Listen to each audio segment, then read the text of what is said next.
friends, this is SURABHI Beach, physiotherapist and pregnancy and postpartum fitness coach and owner of The Passionate Physio.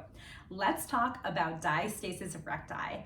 You may have heard the term diastasis or DRA, and what that refers to is the abdominal separation that happens in the midline of our abs, mostly due to pregnancy. For some people, this occurs well before pregnancy or they're born with it. But for most of us, what happens during late pregnancy in that third trimester, usually by about 35 weeks of pregnancy, our abs actually have to start splitting to make space for that expanding baby bump. So what happens postpartum? We definitely continue to see a gap in those early weeks postpartum. And for some people, by 6 to 8 weeks, that gap is completely closed. And for some people, that gap persists for beyond a year. There are so many factors that contribute to whether that gap persists or not. And those include things like how much sleep you're getting, what your genetics are, how your body is, what your strength is like, how your stress levels are, what your constipation or your pooping habits are, what your nutrition is like, what kind of support you have. Whether you sit slouching all day, whether you're breath holding, there's a lot of these factors that contribute to the healing of our diastasis. And one of the biggest things that you can do to help is strength training.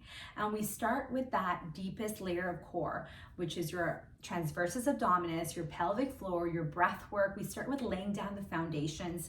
And then we start building into full abdominal obliques, everything on the outside, our legs, our arms, our full body strengthening. So when I work with people with diastasis recti, we work on, let's evaluate where you are now.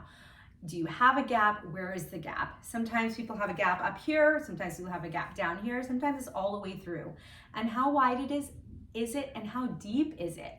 Because it's not just the width of the gap that matters, it's also the depth of the gap. Sometimes when people have a really deep gap where they can insert, a knuckle width to 2 knuckle widths, or even all the way down to their knuckles, that indicates a deeper gap. Some people also end up with a bit of a hernia, which is an actual hole in that connective tissue.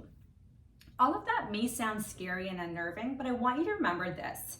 The size of the gap and the width of the gap and the depth of the gap, all of that doesn't really matter as much as how you feel in your body and how strong and powerful you feel in your body.